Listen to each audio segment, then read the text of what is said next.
Bien-aimés frères et sœurs, vous connaîtrez la vérité et la vérité vous affranchira. Ça, c'est pas moi qui le dis, c'est la Bible qui le dit. Mais moi, je vous dis mieux. Vous connaîtrez la vérité historique, notamment celle de vos ancêtres kémites, et vous aurez une vision globale de ce que c'est que la vraie souveraineté politique. J'ajoute, vous reviendrez à la spiritualité africaine ancestrale et vous comprendrez les enjeux de l'indépendance économique. Et pour terminer, vous accepterez votre identité culturelle kémite et vous obtiendrez deux choses. La première, c'est la paix. La seconde, c'est le développement, à une condition. L'unité de toute l'Afrique noire, l'unité de tous les Noirs du monde entier. Otep à tous, bienvenue sur la chaîne des panafricanistes, par essence, par conviction et par excellence. Celle des citoyens kémites par nécessité et obligation de combat.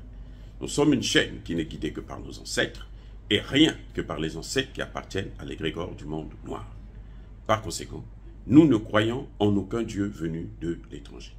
Toutefois, cette vidéo n'est aucunement destinée à inciter à la haine ou à la violence, car nous menons un combat qui est d'abord et avant tout spirituel, ensuite il est politique, géopolitique et géostratégique, contre l'impérialisme, le colonialisme, le néocolonialisme et l'endocoloniat, sur la base du principe fondamental que nous avons hérité de nos ancêtres kémites, qui est celui de la Mahat, c'est-à-dire solidarité, vérité et justice. Vous êtes donc en droit de connaître la vérité. Et nous avons l'obligation de vous dire la vérité et rien que la vérité, afin que justice soit rendue au continent africain. Et ça, c'est notre modeste contribution dans cette noble lutte en faveur de la souveraineté, la dignité, la solidarité et l'unité africaine. Ça, c'est ce que nous appelons le panafricanisme.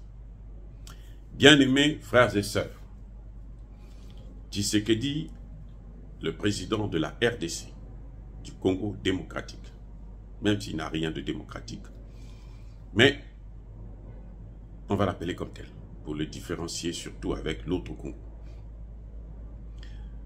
Le président Tshisekedi a posé un acte fort que nous saluons. Oui, nous ne sommes pas là pour faire des critiques, mais nous sommes là aussi pour encourager le président lorsqu'il pose des actes que nous devrons saluer. Il faut l'assumer. Le président Tshisekedi a posé un acte fort. Il dit que le Congo est attaqué. Voilà. Le Congo est en guerre. Très, très, très bien. Nous sommes d'accord avec lui. Eh oui, le M23, c'est le Rwanda. Le M23 est soutenu par le Rwanda. Et vous avez aussi d'autres groupes rebelles qui sont soutenus par l'Ouganda. Donc le Congo est attaqué. Le Congo est en guerre. Ça, nous félicitons le président Tshisekedi d'avoir fait cette déclaration. Maintenant, il y a un problème. Il y a un problème. C'est que quand il dit que le Congo est en guerre, le Congo est attaqué, ça veut dire que tout processus de négociation est terminé. On ne doit plus négocier avec le Rwanda, avec Kagame. On ne doit plus négocier avec l'Ouganda. On ne doit plus négocier avec d'autres pays. Cela signifie quoi? Cela signifie que la présence du président Obasanjo, l'ancien président du Nigeria, est inutile. C'est une balade. Surtout que ce président était déjà là dans les années 2013-2014 pour initier un dialogue. Le Congo n'a pas le droit de dialoguer avec ceux qui lui font la guerre. Écoutez, on ne dialogue pas avec ceux qui vous font la guerre. Ça veut dire que c'est comme si vous leur donnez ce qu'ils veulent de fait. Si le Congo dit que nous devons encore négocier avec le Rwanda, avec le M23 et autres, se mettre sur la... C'est-à-dire que c'est un groupe de terroristes, un groupe de bandits, un groupe de voleurs, de voyous, Vous allez vous asseoir avec eux pour négocier. Négocier quoi? La partition de fait? Non. Le Congo est indivisible. Écoutez, je répète. Le Congo est indivisible. Les divisions qu'ils ont faites du Congo, là, qui datent depuis 1885, ça suffit. Ils ne vont plus faire ça encore. Parce que vous savez que le Congo, qui s'écrivait avec K, c'était l'Angola, la RDC, le Congo-Brazza, et puis même une partie du Centrafrique et autres. La capitale se trouvait en Angola. Banza Congo, c'est en Angola. C'est là où se trouvait la capitale du Grand Congo. Nous n'allons plus tolérer ça. Au moment où nous cherchons à fédérer nos États, pour que nous puissions avoir un grand État qui sera influent, un État continent, on ne peut plus tolérer qu'on divise encore nos pays comme ils l'ont fait au Soudan. Ils l'ont fait la première fois avec l'Éthiopie. On a enlevé l'Érythrée. Et ils veulent encore le faire. Là, ça a repris encore les combats. Ils veulent encore le faire. Ils persistent. Nous n'allons pas accepter ça avec le Congo. Ils ont détruit la Somalie. Regardez ce qu'est devenu la Somalie. Ce n'est plus un État. Non, ça suffit. Et c'est au président Tshisekedi de prendre ses responsabilités. Les négociations de Obasanjo, là, il n'a qu'à aller négocier avec Boko Haram. Au Nigeria, il y a Boko Haram là-bas. Pourquoi il ne négocie pas avec eux? Nous savons ce que c'est. Le Congo, M. Tshisekedi, Nazo Lobanayo, tu n'as plus le droit de négocier na Batouana. C'est fini les négociations. Ce que nous voulons, c'est ce que vous avez fait. Vous avez déclaré la guerre. Maintenant, il nous faut des armes. Il faut équiper notre armée. Nous savons que l'armée congolaise, je viens du Congo-Brazzaville, mais je suis congolais aussi. Nous parlons la même langue. C'est pour ça que de temps en temps, ça ne change rien. Vous me comprenez très bien. Nous savons qu'aujourd'hui, l'armée congolaise est une armée forte. Ah oui, c'est une armée forte, mais qui n'a pas les moyens de son action. C'est l'équipement. Les Occidentaux ne peuvent pas vous donner, équiper votre armée. Parce que ce sont eux qui équipent l'autre côté, la partie adverse, c'est-à-dire le Rwanda et les M23. Ce sont eux qui sont allés prendre Al-Qaïda pour venir mettre au Congo. Non, écoutez, il nous faut des armes. Et les seuls qui peuvent vous aider aujourd'hui, ce sont les Russes, ce sont les Chinois, ce sont les Iraniens. Basta. Il n'y a plus rien à faire. Prenez vos responsabilités, quitte à ce qu'on annule les élections.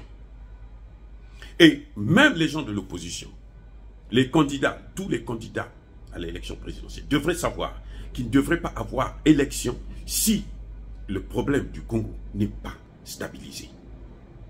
À la rigueur, stabilisé. Je ne dis pas régler, mais stabilisé. Monsieur Tshisekedi, vous n'avez pas à vous soucier des élections, vous avez à vous soucier de la paix. Parce que nous allons comprendre que vous ne puissiez pas être à même d'organiser des élections dans une partie où une partie du territoire est occupée. Non. Aucun pays ne le fera. Même le Conseil de sécurité, nous les affronterons s'ils continuent à inciter à ce que le Congo puisse être divisé. Et vous savez très bien que s'il y a élection, le prochain candidat là, qui sera soutenu par la communauté internationale, c'est celui qui va accepter la partition du Congo démocratique. Donc faites-le, vous. Vous avez eu 5 ans, vous ne l'avez pas fait. Maintenant, prenez vos responsabilités. Et tous les candidats doivent se prononcer. Qu'est-ce qu'ils doivent faire? Avec qui ils vont négocier? Quels seront leurs partenaires pour équiper, pour former l'armée congolaise? Les Français, là, les Belges, là, n'ont pas d'armée. Ils ont une armée d'expédition en Afrique pour détruire l'Afrique, piller le continent. Ça, c'est vrai. Mais ils n'ont pas d'armée pour faire une guerre. Ils n'ont pas d'armée pour attaquer. Ceux qui arment, là, c'est les États-Unis. Ceux qui arment, c'est l'Arabie Saoudite, c'est le Qatar. Et ces pays-là achètent des armes chez les Occidentaux. Ce sont ces armes. Parce qu'ils ne fabriquent pas des armes, donc ils achètent et puis ils déversent là-bas. Parce que eux, ils sont à court de matières premières. Le pétrole en Arabie Saoudite, là, au Qatar, là, dans quelques années, dans 10, 15, 20 ans, ils seront à court de matières premières. Non, on n'aura plus. Donc ils cherchent maintenant à s'installer, à occuper des pays. Vous avez appris que la Syrie aujourd'hui accuse les Américains de voler le pétrole. L'Amérique est arrivée jusqu'à ce niveau où elle vole les matières premières et elle amène aux États-Unis via l'Irak. C'est le président syrien, c'est pas moi qui le dis, le président syrien. Il n'y a rien à dire, c'est le président syrien qui le dit. Donc, M. Tshisekedi, nous avons salué le fait que vous avez mis le doigt là où il faut. Que le problème, c'est le Congo qui est attaqué. Parce qu'on veut le diviser en 4. Et on ne va même pas le diviser en 2. Parce que nous sommes debout. Parce que l'Afrique est debout. Ne vous fiez pas aux chefs d'État africains qui ont la tête ailleurs, qui se disent que ce qui se passe au Congo, ça ne les regarde pas. Donc pour eux, bon, eux, ils sont tranquilles chez eux. Non. Nous, intellectuels, nous, panafricanistes, nous savons que ce qui se passe au Congo, ça nous regarde au premier chef, ça nous concerne au premier chef. Et nous allons assumer nos responsabilités. C'est pour ça qu'on vous soutient lorsque vous déclarez la guerre. Mais maintenant, nous vous demandons, nous vous conseillons de vous tourner vers un partenaire sérieux qui a fait ses preuves au Centrafrique, qui a fait ses preuves au Mali. Et qui va bientôt faire ses preuves au Burkina Faso, tel que le Premier ministre burkinabé venait de le déclarer. Vous n'avez plus rien à perdre, M. Tshisekedi. C'est votre avenir. C'est l'avenir d'une nation qui est dans vos mains. Lorsque vous avez accepté d'être le président du Congo démocratique, vous devez savoir que votre vie est en danger, au même titre que celle de Patrice Lumumba. Si vous n'êtes pas conscient de ça, alors ne vous représentez pas. Si vous n'êtes pas conscient, si vous ne savez pas que vous êtes là pour prendre des décisions qui vont dans le sens de la volonté du peuple, alors ne vous représentez pas. Et les décisions qui vont dans le sens de la volonté du peuple, c'est aussi, entre autres, il n'y a pas que armer comment vous appelez ça, l'armée congolaise, mais il y a aussi un autre groupe rebelle qui est là, qui est formé de plus de 20 000 hommes. Ce sont les casques bleus, monsieur Tshisekedi. Vous ne pouvez pas leur donner jusqu'à 2024. Non. Sous leurs yeux, on est en train d'occuper, on est en train de diviser. Sous leurs yeux, les yeux des casques bleus. Et vous les laissez là. Vous allez aux élections avec eux. Mais ce sont eux qui vont proclamer les résultats. Ils l'ont fait en Côte d'Ivoire, on connaît leurs résultats. Ils l'ont fait en Côte d'Ivoire. Et vous voyez comment ils ont occupé la Côte d'Ivoire. La Côte d'Ivoire est occupée par des armées étrangères, par la France, par les États-Unis et autres. La Côte d'Ivoire n'appartient plus aux Ivoiriens. Et là, nous, Africains, nous avons encore du travail à faire. C'est pour ça que, par prévention, nous vous demandons de prendre vos responsabilités. Vous n'avez pas à donner. Le peuple s'est levé. Le peuple a demandé que les casques bleus puissent partir. Vous devrez soutenir ça. C'est pour votre intérêt, Monsieur le Président. C'est pour votre intérêt. Parce que les casques bleus sont une partie. Ils sont là. C'est le bras armé de la communauté autoproclamée. La communauté dite internationale. C'est-à-dire les États-Unis, c'est-à-dire l'Union européenne. Même la Chine et la Russie ne font pas partie de cette communauté internationale. Les casques bleus, ce sont les États-Unis qui finance à hauteur de 50%. Ils ne financent pas les 50% pour vos beaux yeux. Ils s'en fichent que vous puissiez mourir tous. Ils l'ont déjà prouvé. On a fait disparaître des races ici. Ici au Canada et tout, on a fait disparaître. Les Amérindiens là, ils sont partis où? On a fait disparaître toute une race. Et ce sont des millions de personnes qui ont été assassinées. Donc, votre vie là, la vie des Congolais là, ils s'en fichent éperdument. C'est à nous de prendre nos responsabilités. Je ne dis pas qu'on va faire la guerre contre eux. Non. On va faire la guerre contre ceux qui nous ont occupés. Mais il faut qu'on se dote des moyens pour faire cette guerre. On ne fait pas la guerre avec des bâtons. Nous avons une bonne forêt, une grande forêt. Mais on ne fait pas la guerre avec cette forêt. Voilà, même cette forêt, ils sont en train de la dévaster, la détruire. Alors qu'ils savent que c'est le poumon de l'humanité. La forêt congolaise, là, qui va du Congo, Kinshasa, l'Angola, le Congo-Brazza, Gabon, Cameroun et autres, c'est le bassin du Congo, là. Cette forêt-là, c'est l'avenir. C'est cette forêt-là qui peut sauver l'humanité aujourd'hui. Ils sont en train de la dévaster. Ils sont en train de la détruire. On n'acceptera plus ça. De même, nous appelons encore à Sassou Nguesso. Les contrats qu'il a signés avec le Rwanda, pour nous c'est caduc. Ça ne rentrera jamais en vigueur. Nous nous mènerons la guerre pour ça. Le Congo ne lui appartient pas. Le Congo nous appartient à nous tous. Le Congo appartient à l'Afrique. Et un autre pays africain n'a pas le droit de venir s'accaparer pour faire la guerre. Parce que quand ils achètent les terres là, au Congo-Brazza, c'est pour être proche du Congo-Kinshasa, pour encercler le Congo-Kinshasa. Monsieur Sassou Nguesso, ça ne passera pas. Voilà, bien-aimés frères et sœurs, est-ce que dire cela c'est inciter à la haine ou à la violence? Non, non, non, non, non, non, non. On ne négocie pas en position de force. En tant que docteur en sciences politiques, spécialiste du règlement des conflits, inventeur de la prévention des conflits et de la justice transitionnelle, je dis, on ne négocie pas en position de faiblesse. Le Congo est attaqué, une partie du territoire congolais est occupée, il faut récupérer cette partie. Et il faut chasser l'occupant. Entre-temps, soyez bénis par le Dieu de Kémit. J'ai dit, je persiste, je signe et j'assume.